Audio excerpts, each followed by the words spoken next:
All Amazing. right. Welcome to the Montessori Makers podcast, Montessori on the microphone. We are really excited today to talk to Allwyn, who has joined us to share some information about what she's going through. She's in California. And I'd really like to hand over the stage for a moment for Allwyn to introduce herself. Allwyn, could you share a little bit?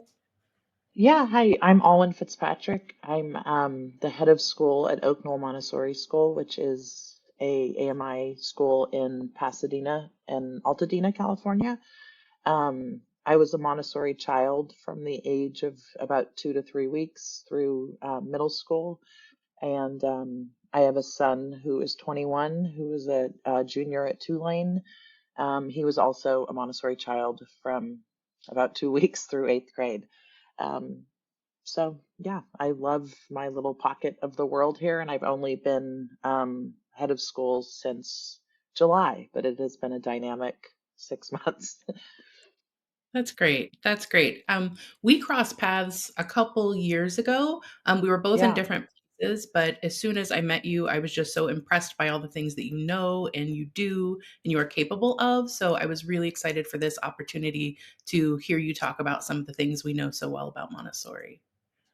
yeah, same. When we were both just at the Montessori conference, and some of my coworkers said, "How do you know her?" And I said, "Well, she's just a person I've always been drawn to because of our shared values and vision about Montessori, and I've just always really admired her and everything that she does. So it's just amazing to be in a space where people can meet and admire and respect each other, but yet never actually work together." Mhm. Agreed. Agreed. So today we are going to be talking about the prepared environment. And Yeah, from my perspective, with what I do now, I do a lot of adult support. And so, like this week, one of the things that I'm talking about is the way prepared environments really support adults to serve yeah, children. yeah. And you have a lot going on in California where you've really had to think about your environment. Can you share a little bit about what's happened recently with your school? You're in California, so you've been affected by the wildfires, right? Yeah, so we have we had two campuses. I mean, we'll have two campuses again, but our upper campus in Altadena was burned down. There's Wow. absolutely nothing left of it. It was a campus that we were leasing from Pasadena Unified School District, and it was a beautiful mid-century old public school campus, literally at the base of the mountains. So it was an incredible campus because the children at every level, even primary, would hike every single week. We could leave the campus and go on some of the most coveted hikes in the world. And it was also one of the first things to burn. And we found it out. We actually found out that it was burning in real time from teenagers on TikTok who were filming it and posting it. Oh my Um, gosh. yeah, who were on electric bikes and who were, tagging us. So it was just a really it was 5.5 weeks ago, and it's still so raw and surreal to think about that there are often times when people say, "How are you doing?" I At some point I will process all of this, but it has been a lot, and it has also been wonderful in ways just of how much the Montessori community has supported us. Yeah. Man, I can't imagine. I'm sure this brings families and children and staff members, community members to places where things can be really, really difficult. Yeah. If we think about the prepared environment, like how do you see it differing from traditional classrooms? And why do you think that the structure is particularly impactful when we're thinking about children who are experiencing instability like Yeah. this? Yeah, I mean it's been amazing. You know, the prepared environment, I think, is something that is not necessarily understood by non-Montessorians. And I always try to, when I do parent education or tours, I always compare it to a high-end restaurant and what chefs demand of their kitchens. Because in society, I find it's such an interesting thing about our society is that we seem to accept prepared environments for adults in society or for our own benefit, but oftentimes I don't feel like the same respect is given for environments prepared specifically for children. And when you go into a Montessori classroom, whether it's a Nido toddler primary, and you really look at the shelves and the practical life and the tiny pictures and the tiny cut sponges and the art supplies that are prepared for a toddler with one watercolor and a tiny little brush and pre-cut little squares, and all of those things are what makes a Montessori prepared environment um, a safe place, a inspiring place, a purposeful place for children. And when they are offered that and they experience it, it is everything. When people say, what do you do to these children to have them behave like this? It's not that we're doing anything other than offering what they need and what they're drawn to and what their needs are dictating that they want and desire. And so, um, in a crisis like this, when that environment is just dramatically taken away, we were able to reopen the primary class that burnt down within 3 weeks. We converted an Wow. office at our lower campus and moved all of the office. It was in an old little bungalow house. So we moved everything out really quickly, and Nina House Montessori was incredible of FedExing materials, and the community of Montessorians has been amazing, just FedExing us so many things. And the entire staff rallied around that primary guide's classroom, and we set up everything. And she had pictures from her old classroom. And of course, she was very sad to lose some of her handmade items. And she's Taiwanese and has had things in her classroom from all over the world. Um, but it was so incredible to watch those children just walk into this new environment that had many of the same things. And they, even though it was in a different part of town and a completely different building, and they had all, many of the children in that classroom have also lost their homes in the fire. Um, but they just walked in, and within 20 minutes, all of them were working. And my office is currently in a courtyard at that campus. So the head guide walked out and just hugged me and said, "This is so incredible." And I was watching through the windows, and the entire staff was really emotional because it just confirmed what we all know, that all these children need is a prepared environment. And they just go to work, and they worked all day, and then they continue to do that. And it's I wish that everyone could see that and experience it and believe it. Wow. And what a testament to the community and how much they've Yeah, come together. yeah, it's really incredible. That's amazing. So, when we think about the Montessori prepared environment and Montessori in itself, Maria Montessori emphasizes a lot around freedom within limits. How do you Hmm. think that this principle in particular helps children in crisis really regain that sense of control and safety? Yeah. I think again, freedom within limits is one of those things that's really misunderstood for parents and other adults, in that um, I think in this parenting day and age, limits kind of has a negative connotation. And what I try to emphasize with parents all the time, or adults wanting to learn more, is I always say, like, imagine driving across the Golden Gate Bridge with no barriers, and how scary that would be, and that there would be accidents and anger and fear and probably death.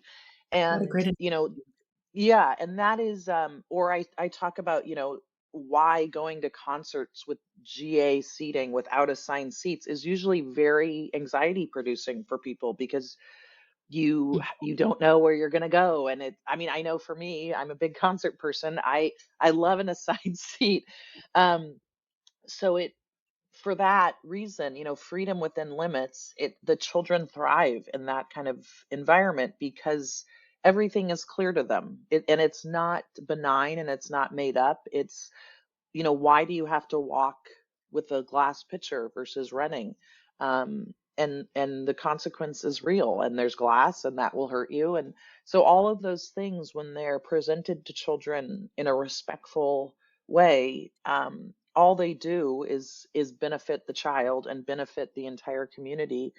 um, and I think helping everyone understand that is so important to your own um, school's community and school's understanding of what freedom within limits and freedom and responsibility really means. Yeah. No more true words were ever said. So there are around like six principles we think about when we're thinking about a prepared environment. There's freedom, structure, beauty, nature, things that are real. There's the social aspect, the intellectual. How do you think that those things support emotional resilience for children? Yeah, I mean, what a good question. I think that emotional resilience is something that all parents want for their children. And often, but yet often what I find, they don't want them to actually go through the process of getting there. It all of what you just said is so important to developing a child who has the capability to classify information, make decisions, look at environments and understand what it offers them. And, Montessori is at times critiqued for being too, I would say, I don't know if I would use the word bougie, but it's like, why do we have such nice things? Why are Montessori schools usually really incredibly beautiful and offer that nature aspect? And, as Montessori said, if children can appreciate everything that came before them, they will appreciate everything that is around them and comes next. And children can only do that through learning about the function of a leaf. Why are leaves in different shapes? Why do leaves turn towards the sun? And watching toddlers, as I often do, clean leaves and sweep leaves, and then as they get older in the primary, learn about leaf shapes. um, it's one of those things that I've had critics of Montessori say, why does any of that matter? And, Mm, you know, I often say to those people, well, do you want a child who can look at the world and classify it and understand it?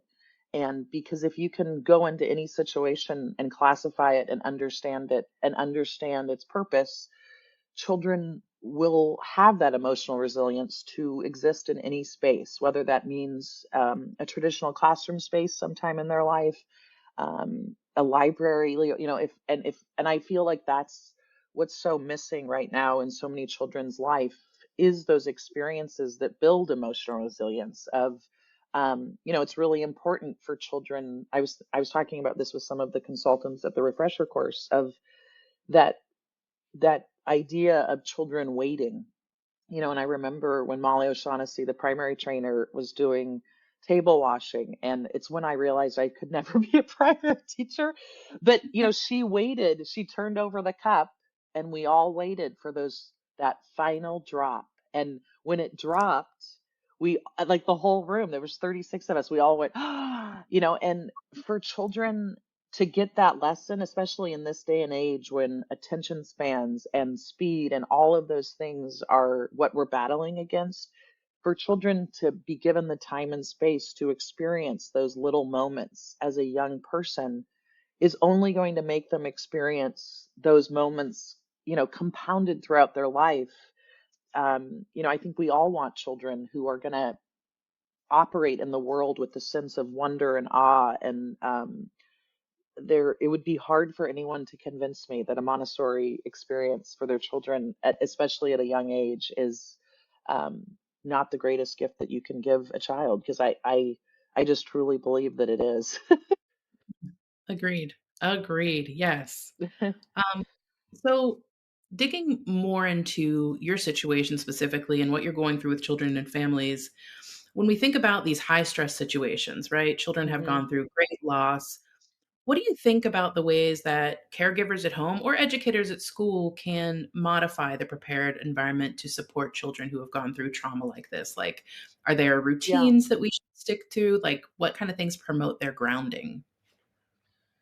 Yeah, great question. I think everything that promotes their grounding, if you bring everything back to practical life, it's such a important part of children feeling safe. I know, like for me, I mean, my son always says when he hears the vacuum cleaner, he knows I'm in deep thought. And it's true. Like I'm a psychotic vacuumer, and it's what I do to think and just feel grounded in my own home. And so, what I have been telling parents, especially parents who have lost their home, we have 22 families, about 35 children, including siblings, that have lost their home. And so many of them have been asking me that type of question. Some of them are still in hotels or in apartments that aren't theirs. Um, and I've been helping those families by just providing practical life materials for them, as simple as a broom and a dustpan and some rags, and even like a little cleaning cart, window washing, all of those things that connect children to their environment are so incredibly important. And then for older children, the elementary um, children, I've been encouraging the families to orient the elementary age children to, like, okay, this is our new neighborhood. Let's go walk to the parks. Let's see where our new library is, and really giving them that sense of where their new community is, because especially children that have gone through trauma, anything that feels familiar or part of a routine is going to be comforting for them. And I think that's been just such a great gift of all of this, is that all of the children um, that have been affected, they're all every single child in our school has been affected in one way or another. And so giving them what has been familiar to them in their life has been so important to me. And I think that the parents of our community have now understood why the prepared environment, why we're really focusing on that. Because there were some parents right away who just wanted us to get children in the classroom and give them worksheets and just, basically open up a shop for like a daycare. And I was really clear that we weren't going to do that, that we weren't going to pivot away from what we offer children, because it would be just so incredibly confusing for the children if all of a sudden their guides were like, hey, here's a math worksheet. I know you've never done something like this before, but so just that has been my just statement over and over again, to everyone in our community, that we are a Montessori school, and everything that we do, we're going to make sure that we offer the routines and commonality for the children. And I might assume that like some of the things that are the real foundational parts of the Montessori classroom, such as the mixed age grouping, really provides a space for older children to mentor younger through Yeah, these things as processing. How's that working out? yeah. Yeah, exactly. I mean, in the lower elementary, especially, there's that was the classroom that was affected the most in terms of the homes being burnt. And there's two third years in that classroom who lost their homes. And I have just been amazed at still what leaders they have been in the community, even though they have literally nothing. And I have been in those classrooms this past week, and it's just incredible to hear them reflect and bring and have humor about it. One girl said to a 6-year-old, well, life could be worse. At least her house didn't burn down like mine, because the girl couldn't find her pencil. So it's been such a great lesson for all of us, just in the time of crisis, how people, you can either rise to the challenge and or sink. And I've just been so inspired by the children themselves, of how they continue to be their best selves and continue to set an example. And the movie that we shared at the opening, uh, the the creator of that movie, he was just he was blown away by the children's resilience in the interviews, and he's making an extended version of it. But he's like, God, I just thought they'd all be sobbing and in tears. And I was pointing out the different children whose homes burned down, and he was like, they're the happiest ones here. So I think that it's just been it's they all of the children have helped the adults just be better because they have continued to support each other and love each other. And the first day back for all the classrooms, all the different guides had kind of a circle and talked about, how they were all feeling. And the guides were so worried about doing it. And we met beforehand. And then after it was done, they just all said, we just had like a big love fest of just how incredible the children have been and how resilient they are and how much they've been supporting each other. Wow. Children are Yeah, so resilient. they And are. I think that, like, with one another and within their environments, that really helps them to rebuild the trust that was shattered when things that are so familiar to them are taken away, right? Yeah.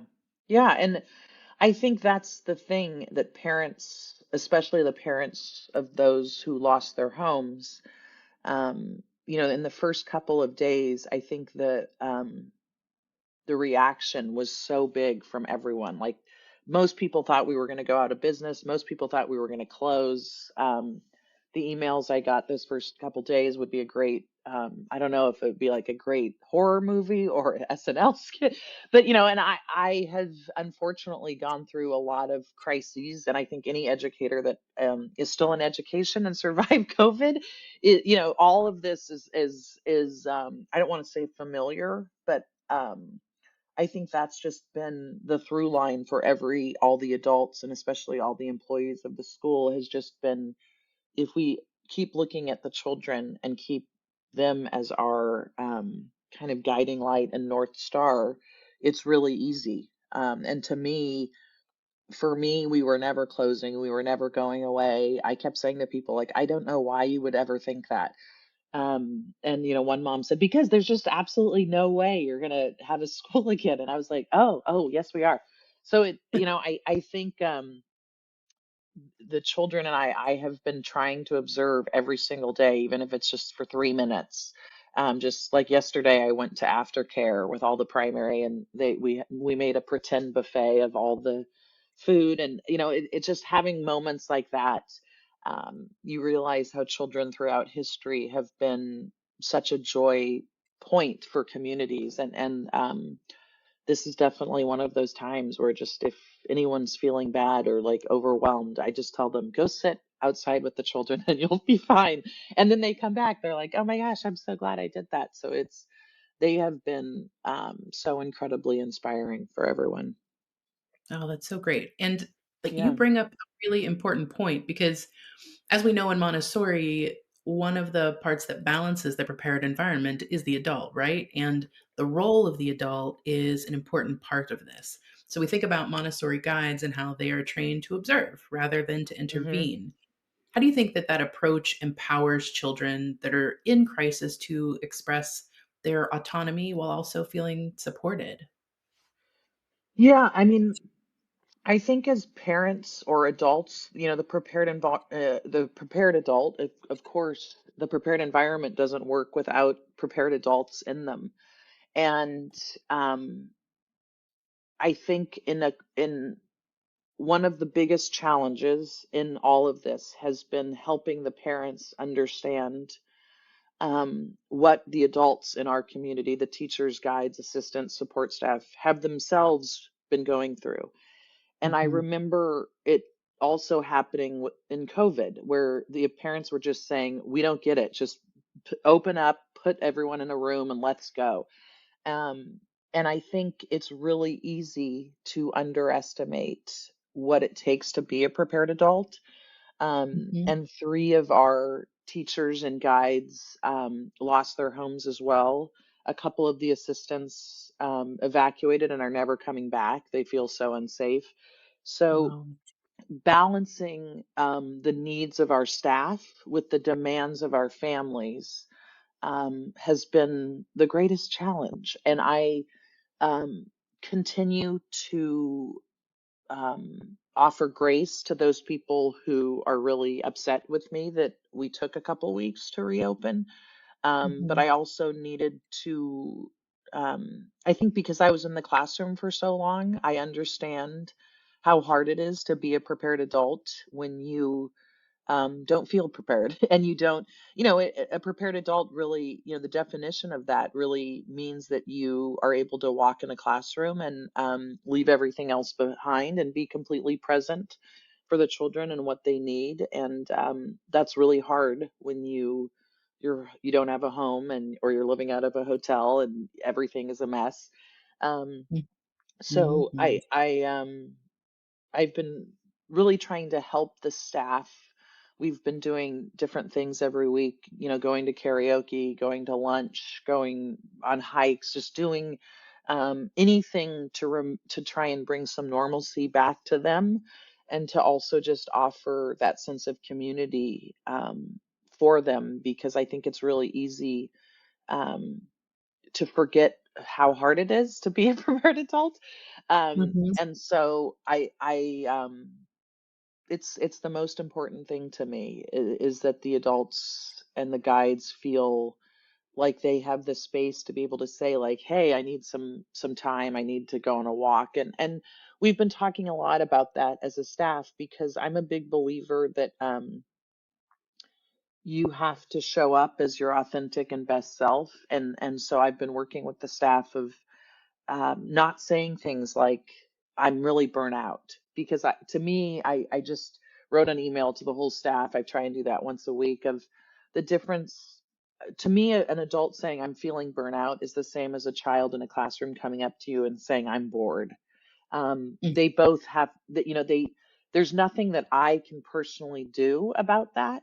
If and so I've been encouraging the staff to, instead of saying I'm burnout, to say to me, like, hey, Alwyn, is it okay if I leave campus on my break and go on a walk, because I feel like time in nature is really what I need right now and I'm struggling. So really trying to help people pivot to saying what they need to feel successful and be successful, versus just kind of coming to me with a statement that often leads to a leader trying to, like, okay, well, have you considered this or that or that?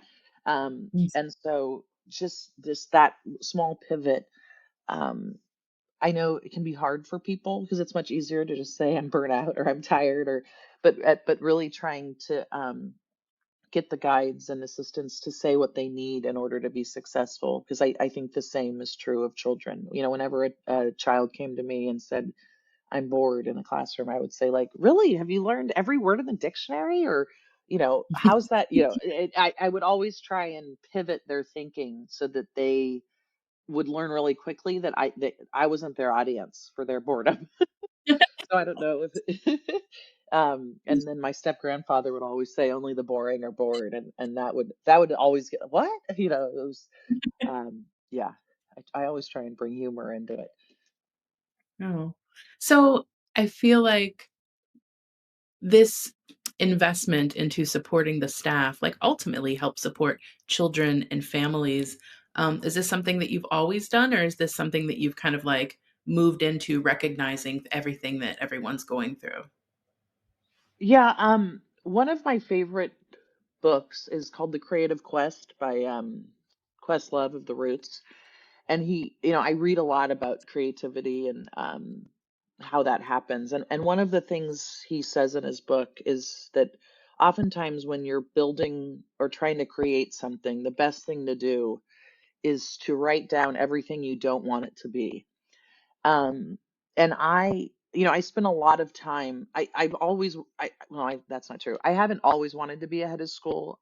Probably in the last 10 years, I've wanted to be ahead of school, and truly because I want to lead a school that mirrors, that the adult community mirrors the children's experience. And I haven't yet found a Montessori school that is like that, that truly leans into the values that are in a classroom. Because if the world operated, I mean, Montessori said it herself, cosmic agents of good.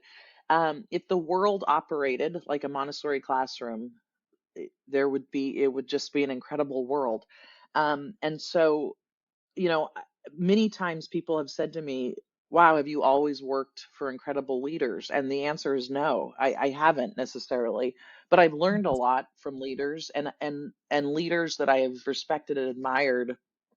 Um, I've always tried to pull them aside. And one of those people is Ben Williams, who was the head of school at Kate School, where my son graduated in high school. And every event I would always pull him like, okay, can I ask you a couple of questions? And I learned so much from him of, truly how to build a community. And then people, like you or people that are in different schools, I always would ask them like, how's this going? What are you doing here? And I know what it feels like to be a guide in a classroom, and I know what it feels like to be on the administration team. I know, I've worked literally every job in a school, from the bus driver to now the head of school. I've done every single thing I have done. And the thing that has always missing to me are those little small microaggressions or micro things, even and I would come to the heads of school with those experiences, and oftentimes I just felt really othered. So something as small as, a big admissions event on a Saturday, and all the teachers come and we talk all day, and it's exhausting, and you give up your whole weekend, and you're there from 8 to 4 or whatever. And then, you come in on Monday, and the teachers at one of my previous jobs, we all got like a $10 gift card for doing that. But then you come in and you see that the admissions director at the school got this huge bouquet of flowers and $100 bottle of champagne and a lunch. And, me being me, I would go to the head of school and say like, hey, this feels really inequitable. Like, the 4 teachers that were here doing all of the work got a $10 gift card, and the person that um you know hosted the event and checked people in got like a $500 package. And the response was usually the same, which was like, basically, yeah, go away. And I never want to be that type of leader. I don't want to be a leader where people feel that their work is valued by title, or because as any of us Montessorians know, oftentimes, assistants and toddler and primary assistants, I don't think there's a harder job in the world, and Mhm. it's usually the lowest paid position at a school. And so if I can bring them, I always try and make sure that people, that oftentimes are the lowest quote unquote rank of a school, feel just as important as I do, because I feel that that is the way that Montessori works in a classroom. It doesn't matter if you're 6 and you're just joining the classroom, because if there's a 9-year-old that can help you learn how to clean a shelf, or, vacuum the rug, those are the kind of experiences that just make a community better. So if a new toddler assistant can feel included and revered because of what she is bringing or he is bringing to the community, that's always my goal, that people truly see their value and worth in the job that they're doing, because all of it um, is working towards the construction of humans. And we just had a professional development last week, and I held up I don't know what it was called in your training, but Phyllis called it the Sopra Natura, the chart of interconnectedness or interdependence, with the silver or gold circle in the middle. um, and that's always has been my vision of how to run a school. It's like, if we all can keep this in mind, we will have an incredible experience, both for ourselves and for the children. Wow. I just love that so much, and I just see so many more ways that we're aligned. The community is lucky to have you all. So lucky to have. Thank you. So can you think about, like, this experience that you've been through most recently with your school? What are some of the real examples where you've seen children thriving in this new space, in this new reality? Yeah, I mean, so our lower elementary classroom right now is in an old nonprofit building in downtown Pasadena called the Blinn House, and our upper and adolescent programs are at another private independent school that has been so kind to us, the Chandler School. They've just like given us a building on their campus. And I've been trying every single day to go to all of the campuses where we're spread out right now, while our campus that we just leased is being flipped and done very quickly, and new floors, new paint, everything. But what I saw, you know, a former family that I taught their child 15 years ago. He's now an engineer at Google. That mom, her name's Lee Wardlaw. She's a very famous author. She has put out an email to her author community. So the amount of books that have, I mean, my front porch looks like a library right now, but I've been taking those books to all of the different locations once a week. And what I've seen is, the lower elementary children, they sorted every single book because there's books for babies up through adults. And so it's like Christmas every day for them. I bring in a book or a box and they say, "Oh my gosh, it's books." And they've created this system where one reads the title we all know about those apps that you can scan for Lexile, but we don't need those because all of them, um, they go and they research, or they'll go to the library and ask the librarian about like, what about this title? What age group? And so just things like that where they are so naturally and spontaneously rising to the occasion. And then when I come back, they're like, "Oh, and you need to take all these books to the primary, and these for the toddlers, and these are adult books." So things like that aren't necessarily a Montessori lesson, but that is right. I mean, that's just like emblematic of a community where the children are helping themselves and helping everyone else, and so joyful in the process. And even the students that are at the other school, the upper elementary and adolescents, all of those students were so nervous, and they had this incredible assembly for us. And I was nervous too. I mean, 9 to 14-year-olds they can be tough. And so, but the students of the other school have been so welcoming, and every day, we're having shuttles between all of the different locations. So I'm quite often the shuttle driver. And when I drop our students off or pick them up, it's just amazing to see them with their new friends. And, many of the students from the other school have introduced themselves to me, or when I'm walking around lost on the campus, they're like, "Are you that head from the other school? Do you need help?" So it's just been so nice to be reminded about the goodness of humanity, and see people really just being kind and helpful. And as silly as that might seem, I just feel like in this day and age, it's so important. And our students actually now don't even want to leave. They're like, "We just love going to school at the other school." So That's it's great. just been, yeah. And they're doing, I went the other day, and they were all, the students from the other school were giving our students lessons on how to walk on stilts and pogo sticks. And um, no one could believe that I got a pogo stick for my 16th birthday. I was like, "Oh yeah, that's the kind of family I was in."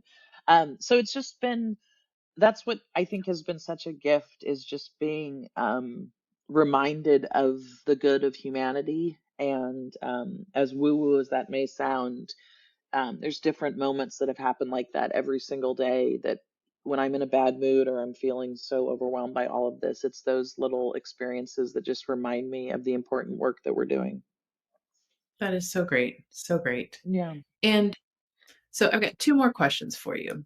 The Okay. first one, that given what you've learned through this process of rebuilding and bringing the community back together, what would you say to families who are going through big changes? Like, what role does the prepared environment really play for them, both in their children's school environments as well as home? What should they know? Yeah, I would say, and I say this to parents all the time, like, look at wherever you are, whether it's a house, a hotel room, a school, but oftentimes homes, um, because a prepared environment, what it is supposed to do is offer purpose and routine for children. And all of that leads to independence. And when children have agency and independence, they feel good about themselves. And so even as things as little as, it's really easy to remove a kitchen cabinet door. And so I always encourage parents, like, remove a kitchen cabinet in your kitchen, have your children's plates and cup. I had like a little kind of area in my kitchen when my son was younger, and he had a little mini fridge, and it had a pitcher of water in it and some different snacks that he could prepare for himself. And then next to that was a little cupboard that, it was kind of like a pantry. So when we got home, even as young as 2, he would go to his pantry and his fridge, and he would pour himself water and choose his snacks. And then he would go, and I had set up kind of this little shelf in our dining room that he had work on that shelf. And he would work independently for hours and talk to himself and create art. And all of that cost about $100. Um, and so doing things like that, and really the first thing I say to parents is like, look at your life and your house and everything that you're doing, and ask yourself, like, how much independence am I offering my child? And if the answer is none, then you probably are having a really hard time in the mornings and in the afternoons, because if everything is reliant upon you as the parent and caregiver, it's just exhausting for everyone.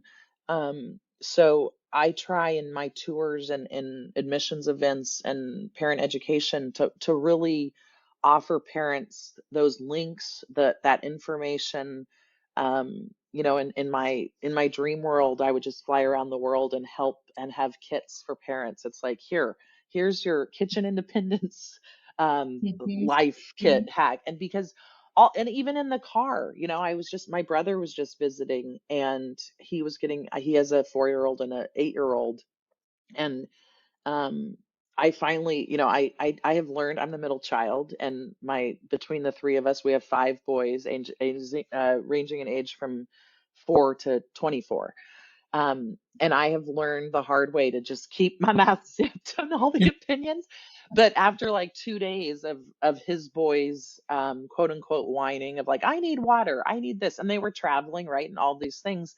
So I finally Mhm. just, I didn't ask, it just me being me. I just set up a little thing for the middle of the car console of like water bottles, cups, snacks, activities for the car, that, again, really inexpensive, but then they can manage themselves. And like, then when my brother got in and we were driving all around Los Angeles, he was like, "Oh my God, thank you. This is so great." And I did the same thing for them when they were leaving for the airplane. So all of those things are just so important for not only the children's happiness and success, but also for the parent. Because if I Mhm. always call it like previewing and front loading, because if you can do that as the adult and preview, it's like, okay, what is my child going to need to be successful, and really deciding on what success looks like, and then offering that to them.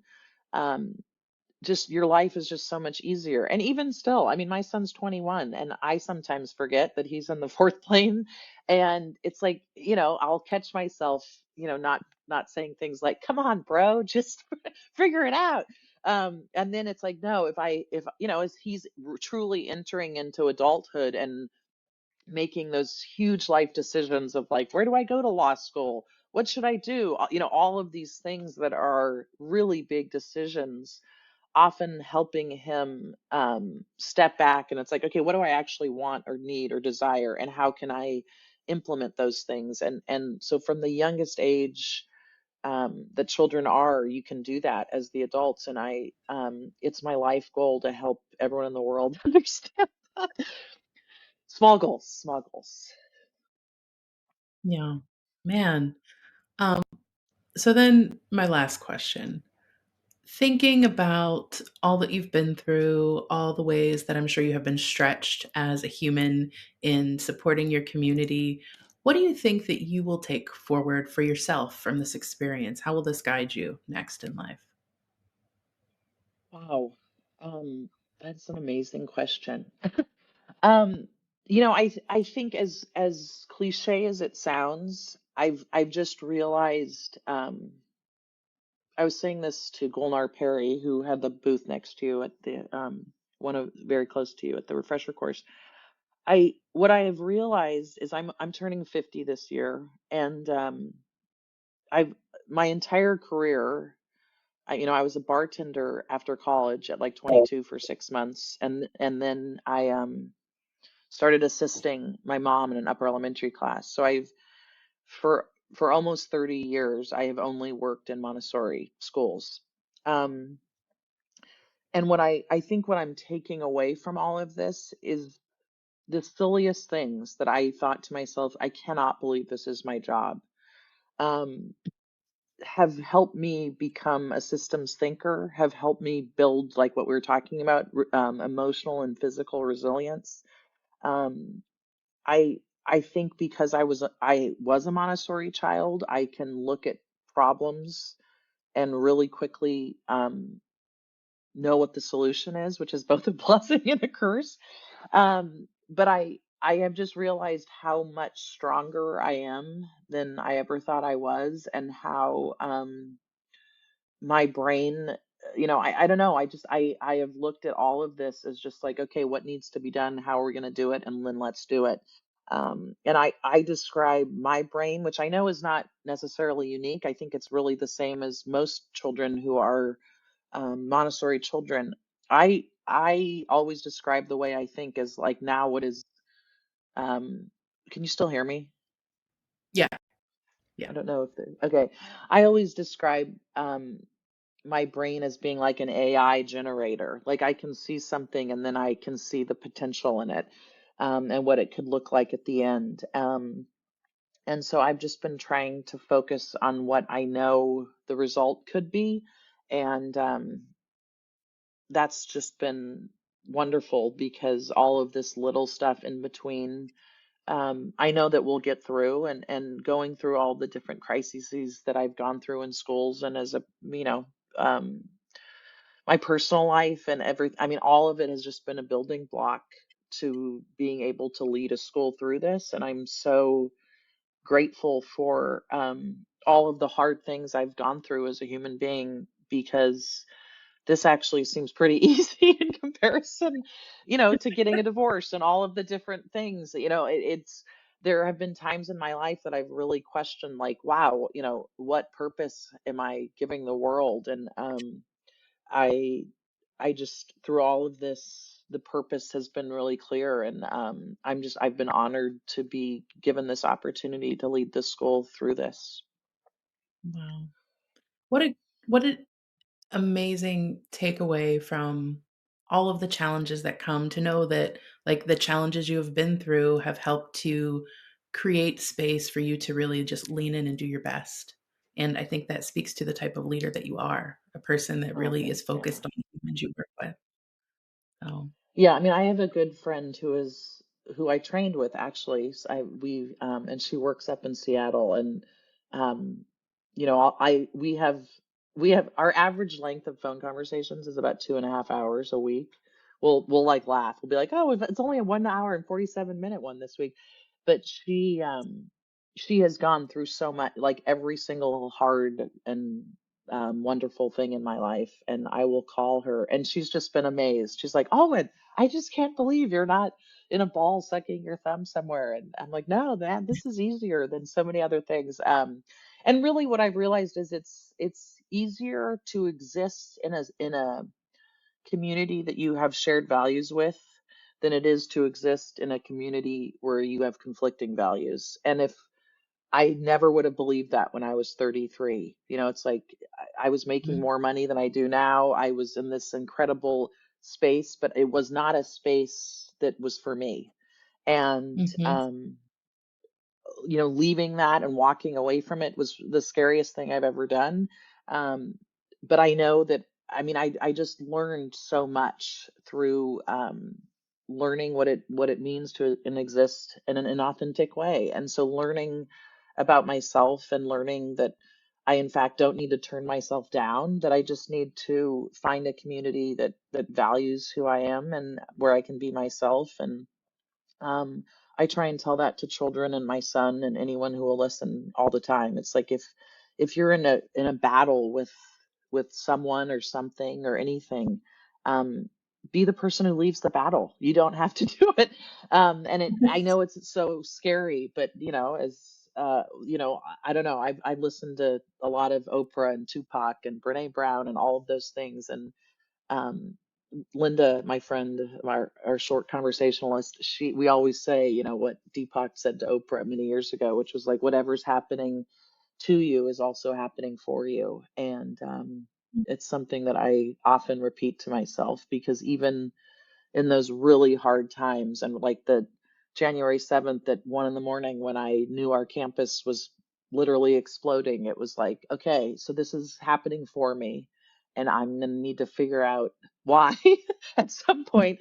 Um, but just knowing that, and knowing that there was nothing to do other than move forward with grace and courtesy, and really hugging the entire community, it just became incredibly clear to me what we needed to do. And I can't wait till the end of March when our new campus opens, and we're gonna have a big party. And yeah, I'm hoping that it will be a time of reflection, and a time of great camaraderie for our community.